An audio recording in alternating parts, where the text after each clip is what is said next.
আগামী নির্বাচনে আওয়ামী লীগের অংশগ্রহণের ব্যাপারে অন্তর্বর্তী সরকার আপত্তি করবে না বলে জানিয়েছেন প্রধান উপদেষ্টা ডক্টর মোহাম্মদ ইউনূস। সব রাজনৈতিক দলের অংশগ্রহণে নির্বাচন চেয়েছে বিএনপি। প্রধান রাজনৈতিক দল হিসেবে বিএনপির মতামত উপেক্ষা করবে না বলেন তিনি। আমরা শান্তিপূর্ণ প্রতিবাদের অধিকারকে সমর্থন করি এবং বাংলাদেশ সরকারকে স্পষ্ট করে দিয়েছি বিরোধী দলগুলোর শান্তিপূর্ণ আন্দোলন বিক্ষোভে সহিংস দমনপীড়নে জড়িত হওয়া কোনোভাবেই উচিত নয়। বাংলাদেশে সংখ্যালঘুদের ওপর নির্যাতন এবং আওয়ামী লীগ নেতাকর্মীদের ওপর সরকারের দমনপীড়নের প্রশ্নে এভাবেই নিজেদের অবস্থান আবারও স্পষ্ট করল মার্কিন যুক্তরাষ্ট্র। হত্যামূলক মামলার শিকার হচ্ছেন, যাদেরকে আপনার কি বলবার বাণিজ্যিক কারণে যাদের মামলার আসামি করা হয়েছে, তাদের জন্য বিরাট একটা প্রতিকারের সুযোগ সৃষ্টি হবে। আশ্চর্য লাগে, তবে এই দেশে এরকম ঘটনা এর আগেও হয়েছে। সবই সম্ভব যখন প্রভাবশালী কোনো ব্যক্তিত্ব যারা জেলে থাকেন বা কারাগারে থাকেন, এরকম ঘটনা নিয়ে মাঝে মাঝেই গণমাধ্যমগুলোতে প্রতিবেদন হয়। দর্শক মন্ডলী, আসসালামু আলাইকুম রহমতুল্লাহ। আশা করি সবাই ভালো এবং সুস্থ আছেন। স্বাগত জানাচ্ছি আমাদের আরেকটি নতুন ভিডিওতে। সুপ্রিয় দর্শক মন্ডলী, ভিডিওর থাম্বনেল, টাইটেল ও ভিডিওর কিছু অংশ বিশেষ দেখে আপনারা ইতিমধ্যে বুঝতে পারছেন যে আজকের ভিডিওটি কতটা গুরুত্বপূর্ণ। সুপ্রিয় দর্শক মন্ডলী, আসুন আমরা সেই অংশ বিশেষগুলোর বিস্তারিত জেনে আসি। তার আগে আপনাদের প্রতি ছোট্ট একটা রিকোয়েস্ট, যারা আমার চ্যানেলে নতুন, চ্যানেলটি অবশ্যই সাবস্ক্রাইব করে দিবেন। অবশ্যই সম্পূর্ণ ভিডিওটি ধৈর্য সহকারে দেখতে থাকুন, একটি লাইক দিয়ে। আওয়ামী লীগের অংশগ্রহণের ব্যাপারে অন্তর্বর্তী সরকার আপত্তি করবে না বলে জানিয়েছেন প্রধান উপদেষ্টা ডক্টর মোহাম্মদ ইউনূস।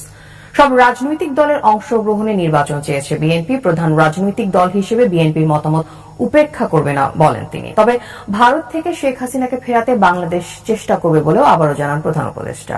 আরও জানাচ্ছেন প্রণব চক্রবর্তী।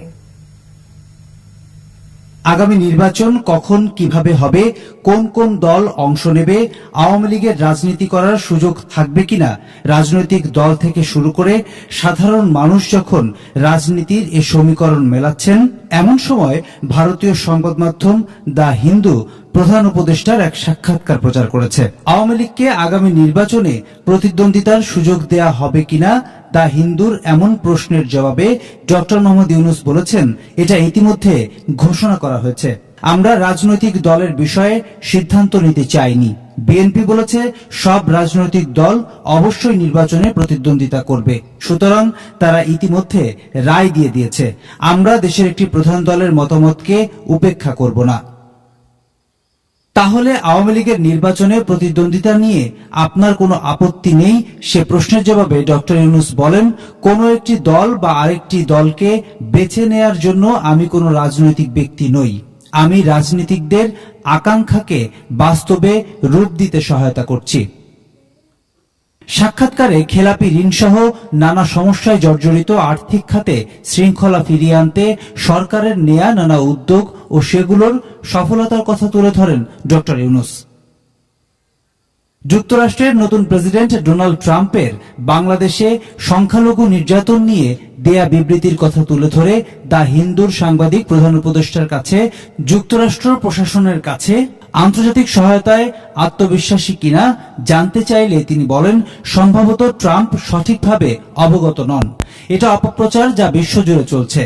কিন্তু যখন তিনি বাংলাদেশের সঙ্গে কাজ করতে গিয়ে বাস্তবতা সম্পর্কে জানবেন, তখন ট্রাম্প অবাক হবেন যে তাকে কতটা ভিন্নভাবে বাংলাদেশ সম্পর্কে জানানো হয়েছে।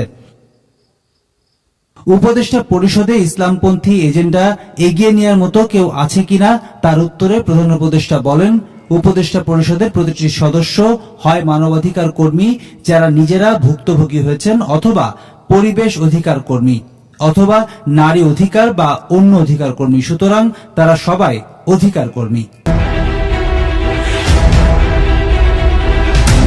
আমরা শান্তিপূর্ণ প্রতিবাদের অধিকারকে সমর্থন করি এবং বাংলাদেশ সরকারকে স্পষ্ট করে দিয়েছি বিরোধী দলগুলোর শান্তিপূর্ণ আন্দোলন বিক্ষোভে সহিংস দমনপীড়নে জড়িত হওয়া কোনোভাবেই উচিত নয়।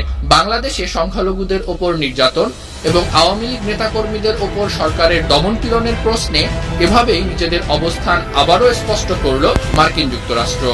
The right to peaceful protest, and that in no way should any government engage in violent crackdowns on peaceful protest. বাংলাদেশে সাম্প্রতিক সময়ে রাজনৈতিক অস্থিরতা, সংখ্যালঘুদের ওপর আক্রমণ এবং বাকস্বাধীনতার ওপর হস্তক্ষেপের অভিযোগ তুলছেন সমালোচকরা। বিশেষ করে ভারত বরাবর তাদের উদ্বেগ জানিয়ে আসছে। যুক্তরাষ্ট্র সব রাজনৈতিক দল ও সংগঠনের প্রতিবাদ, সমাবেশ করার অধিকার নিশ্চিতের তাগিদ দিয়েছে। মার্কিন পররাষ্ট্র দপ্তরের নিয়মিত প্রেস ব্রিফিংয়ে বাংলাদেশের সাম্প্রতিক ঘটনা নিয়ে সাংবাদিকদের প্রশ্ন ও তার জবাব এখন নিয়মিত ঘটনা। স্থানীয় সময় সোমবার মার্কিন পররাষ্ট্র দপ্তরের প্রেস ব্রিফিংয়ে আওয়ামী লীগ নেতাকর্মীদের ওপর হামলা, সাংবাদিকদের জেল ও তাদের প্রেস কার্ড বাতিল নিয়ে মার্কিন যুক্তরাষ্ট্রের অবস্থান জানতে চান ভারতীয় এক সাংবাদিক। তার প্রশ্নটি ছিল, There were also disturbing reports of mob violence when a political gathering of Awami League Awami লীগের শান্তিপূর্ণ সমাবেশে সংঘবদ্ধ হামলার আশঙ্কাজনক খবর শোনা যাচ্ছে। নারীদের উপর হামলা, সংখ্যালঘুদের উপর হামলা, সাংবাদিকদের জেল এবং প্রেস অ্যাক্রিডিটেশন কার্ড বাতিল করা হয়েছে। বাংলাদেশের সাম্প্রতিক 5 আগস্ট মনসুন বিপ্লব নামে পরিচিত ছাত্র জনতার আন্দোলন এবং এর মাধ্যমে দেশকে ফের শুরুর দিকে স্থিতিশীল অবস্থায় নিয়ে যাওয়ার আশঙ্কার কথা বলছেন অন্তর্বর্তীকালীন সরকারের সমালোচকরা। আমরা দেখেছি মার্কিন পররাষ্ট্র দপ্তরের উপপ্রধান মুখপাত্র বেদান্ত প্যাটেল এখানে দাঁড়িয়ে এসব ঘটনার নিন্দা জানিয়েছেন। বাংলাদেশের অন্তর্বর্তী সরকারের সঙ্গে এ ব্যাপারে আপনার কি কোনো কথা হয়েছে?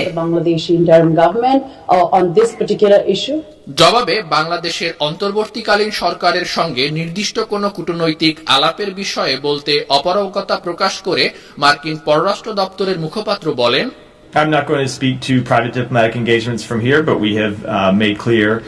আমি এখান থেকে ব্যক্তিগত কূটনৈতিক সম্পর্কের সঙ্গে জড়িত বিষয় নিয়ে কথা বলতে চাচ্ছি না। তবে আমরা বাংলাদেশ সরকারকে স্পষ্ট করে দিয়েছি, যেমনটি আমরা সারা বিশ্বের দেশগুলির কাছে স্পষ্ট করে দিয়েছি যে আমরা শান্তিপূর্ণ প্রতিবাদের অধিকারকে সমর্থন করি এবং শান্তিপূর্ণ বিক্ষোভে সহিংস দমনপীড়নে জড়িত হওয়া সরকারের কোনোভাবেই উচিত নয়। In no way should any government engage in violent crackdowns on peace. এ সময় সংবিধান সংশোধনী সংক্রান্ত বাংলাদেশের অন্তর্বর্তী সরকারের উদ্যোগ নিয়ে আরেকটি প্রশ্ন করে এ বিষয়ে যুক্তরাষ্ট্রের অবস্থান জানতে চান ওই ভারতীয় সাংবাদিক। তার প্রশ্নটি ছিল, বাংলাদেশের অ্যাটর্নি জেনারেল সংবিধান থেকে ধর্মনিরপেক্ষতা শব্দটি বাদ দেওয়ার প্রস্তাব করেছেন, যেখানে দেশটিতে ধর্মীয় সংখ্যালঘুদের উপর আক্রমণ বাড়ছে। এ বিষয়ে মার্কিন যুক্তরাষ্ট্রের কোনো অবস্থান আছে কি? জবাবে মার্কিন পররাষ্ট্র দপ্তরের মুখপাত্র ম্যাথিউ মিলার বলেন, আমি বিষয়টিকে টুকে রাখছি এবং অন্তর্বর্তী সরকারের 100 দিনে আইন মন্ত্রণালয়ের কার্যক্রম ও পরিকল্পনা নিয়ে মঙ্গলবার সচিবালয়ে সংবাদ সম্মেলনে কথা বলেন আইন উপদেষ্টা। ছাত্র জনতার আন্দোলনে 1 জুলাই থেকে 5 আগস্ট পর্যন্ত দায়ের করা সব ফৌজদারি মামলা প্রত্যাহার করা হয়েছে বলে জানান উপদেষ্টা। সাইবার সিকিউরিটি আইনে হওয়া সব মামলাও বাতিল হবে, তবে হ্যাকিং ও সাইবার অপরাধ সংক্রান্ত মামলা চলবে। আদালতে আইন কর্মকর্তা নিয়োগ দেয়ায় ঢালাও মামলা প্রতিরোধ করা সম্ভব হবে বলেও জানান তিনি। বলেন, আপিল ও হাইকোর্ট বিভাগে 2 সপ্তাহের মধ্যে বিচারক নিয়োগে নতুন আইন করা হবে। শত্রুতামূলক মামলার শিকার হচ্ছে, যাদেরকে আপনার কি বলবার বাণিজ্যিক কারণে যাদের মামলার আসামি করা হয়েছে, তাদের জন্য বিরাট একটা প্রতিকারের সুযোগ সৃষ্টি হবে এই সকল আদালতে সরকারি প্রকৌশলী আপনার রিক্রুট করার মাধ্যমে। সাইবার সিকিউরিটি অ্যাক্ট বাতিল করে সাইবার সুরক্ষা আইন যেটা করা হবে, সেটা ড্রাফটটা আমরা করে দিয়েছি। এই ড্রাফটটা আমরা তথ্য প্রযুক্তি মন্ত্রণালয়ে পাঠাবো। উপদেষ্টা পরিষদের আমরা সাইবার সিকিউরিটি অ্যাক্ট বাতিল হবে আপনাদের বলেছি। বাতিল হওয়ার সাথে সাথে এই আইনের অধীনে যে সমস্ত স্পিচ অফেন্সের, কথা বলার অপরাধে যেই সমস্ত মামলা হয়েছিল, অভিযোগে যে সমস্ত মামলা হয়েছিল, স্পিচ অফেন্স হয়রানিমূলক ছিল এই মামলাগুলা, সেই মামলাগুলা একসাথে রহিত হয়ে যাবে।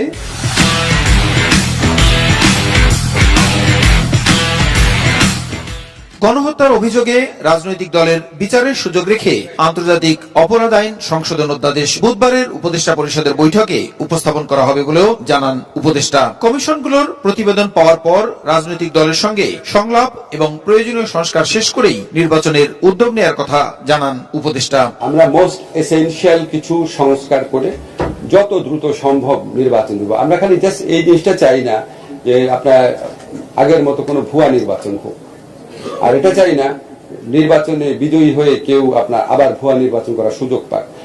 এটা ছাড়া আর কোনো স্বার্থ নাই। আইন মন্ত্রণালয়ের কর্মকর্তা কর্মচারীদের সম্পদের হিসাব সংগ্রহ শেষে যাচাই বাছাই চলছে বলেও জানান আইন উপদেষ্টা। নিজের কাছে মাঝে মাঝে একটু আশ্চর্য লাগে, তবে এই দেশে এরকম ঘটনা এর আগেও হয়েছে। সবই সম্ভব যখন প্রভাবশালী কোনো ব্যক্তিত্ব যারা জেলে থাকেন বা কারাগারে থাকেন, এরকম ঘটনা নিয়ে মাঝে মাঝেই গণমাধ্যমগুলোতে প্রতিবেদন হয়। বাংলাদেশের প্রথম সারির গণমাধ্যম কালের কণ্ঠ আজকে তারা কিছুক্ষণ আগে একটা প্রতিবেদন করেছে। বাংলাদেশের শেয়ার বাজারকে শেষ করে দেওয়া বা আর বিভিন্ন লুটপাট কাণ্ডে জড়িত হিসাবে যে ব্যক্তির নাম খুবই কমন, তা না হচ্ছে দরবেশ। গ্রেপ্তারের রাতে ভারতে যাওয়ার সময় দাড়ি মুসকাইটা রং লাগাই দিছিল, কিন্তু সামহাও বাঁচতে পারেনি। এই মুহূর্তে আছেন আদালতে। গতকালকে আওয়ামী লীগের ঊর্ধ্বতন নেতা, এমপি, মন্ত্রী যারা খুব টপ লেভেলের, আপনারা যারা ভাবছেন যে ভিতরে বসে তাদেরকে প্রতিদিন রিমান্ডে নেওয়া হচ্ছে অথবা $5 দেওয়া হচ্ছে, আসলে বিষয়গুলো তা না। তারা ডিভিশনগত সুবিধায় আছেন। ইভেন আজকে সালমান এফ রহমান সম্পর্কে আপনার যে বক্তব্য আসছে, কালের কণ্ঠে বা রিপোর্টটা আসছে, এটা নিয়ে অলরেডি আইজি প্রিজন যিনি আছেন তিনি খতিয়ে দেখার আশ্বাস দিয়েছেন। তো কালের কণ্ঠের পত্রিকাটির দাবি, বেক্সিমকো গ্রুপের কর্ণধার এবং সাবেক প্রধানমন্ত্রী শেখ হাসিনার বেসরকারি খাত বিষয়ক উপদেষ্টা সালমান এফ রহমান কারাগারে বসেও দেশের বিরুদ্ধে এই মুহূর্তে ষড়যন্ত্র অব্যাহত রেখেছেন। তিনি জেলের ভেতরে, মানে কারাগারের ভেতরে সেলফোন ইউজ করছেন, আছে ইন্টারনেট সুবিধাও। এরকমই বলা হচ্ছে যে মোবাইল ফোনে তিনি ভারতে অবস্থানরত শেখ হাসিনা সহ আওয়ামী লীগের অনেক নেতার সাথে কারাগারে বসে বসে তারা আপনার যোগাযোগ মেনটেন করছেন। সূত্রটির দাবি, তারা মোবাইলের ইন্টারনেট সংযোগ থাকায়, তার ফোনে ইন্টারনেট সংযোগ থাকায় বিদেশেও কথা বলতে কোনো ধরনের অসুবিধা হচ্ছে না। তবে কারা কর্তৃপক্ষ বলছে কারাগারের ভেতর থেকে মোবাইলে কথা বলার কোনো সুযোগ নেই, এটা আমরাও জানতাম, কিন্তু গণমাধ্যম বলা হচ্ছে, মানে কালের কণ্ঠের দাবি, তাদের কাছে এটা মানে কি বলছে প্রমাণ আছে। তো তাকে যেখানে বন্দি রাখা হয়েছে, আমাদের কারাগার কর্তৃপক্ষ বলছে সেখানে জ্যামার বসানো হচ্ছে। জ্যামার তো বুঝেনি আপনি, মানে হঠাৎ করে ধরুন আপনার বাড়িতে আশেপাশে কেউ বা আইন শৃঙ্খলা বাহিনী যখন অভিযান চালায় তখন তারা জ্যামার বসাই দেয়। তখন হয় কি, নেটওয়ার্ক ফ্রিকোয়েন্সি আপনি দেখছেন কিন্তু এগুলো কাজ করে না, আপনি ইন্টারনেট মোবাইলে দেখবেন কিন্তু কাজ করবে না, সামহাও এরকম একটা বিষয় করা হয়। তো বলা হয়েছে এখানে শেখ হাসিনা ভারতে যাওয়ার কিছুদিন পরে সালমান এফ রহমান তিনি আপনার গ্রেপ্তার হয়েছিলেন। পরে রাজধানী নিউ মার্কেট থানায় তার বিরুদ্ধে একটি হত্যা মামলা করা হয়েছিল। এরপর ওই মামলায় রিমান্ডে নিয়ে জিজ্ঞাসাবাদ করে কারাগারে যাওয়ার পর তিনি ডিভিশন সুবিধা পান। ডিভিশন সুবিধা আবারও বলি, বিএনপিরও যারা বড় বড় এমপি, মন্ত্রী লেভেলে থাকেন, তারা যখন কারাগারে যায় তারা কিন্তু সেখানে বিশেষ সুযোগ সুবিধা পায়। তাদের খাবার দাবারের মান থাকে আলাদা, তাদের থাকার রুমের মান থাকে আলাদা। এখানে সুযোগ সুবিধা টাকা হলে আরো এখানে হয়তো অনেক কিছু মিলে, এরকম অনেকেই বলছেন আর কি। তখন আওয়ামী লীগও ঠিক ওই রকম ডিভিশন তারা পাচ্ছেন। তো বলা হচ্ছে যে এর মধ্যে কারাগারে তারা যারা ডিভিশন সুবিধা পায় তাদের মধ্যে আচ্ছা, কারাগারে পেয়েছেন তারা চেয়ার, টেবিল এবং খাট, যেগুলা ডিভিশনহীন বন্দীরা পান না। কারাগারে বসে আপনার মোবাইল ফোনের যোগাযোগের সুযোগ পাচ্ছেন তিনি। অসাধু কারারক্ষীদের ম্যানেজ করে মোবাইল ফোন ব্যবহারের সুযোগ পাচ্ছেন, যাতে ইন্টারনেট সংযোগ থাকায় বিশ্বজুড়ে তিনি যোগাযোগও করতে পারছেন। আর এই যোগাযোগের মাধ্যমে দেশের বিরুদ্ধে ষড়যন্ত্র করছেন দাবি গণমাধ্যমটির।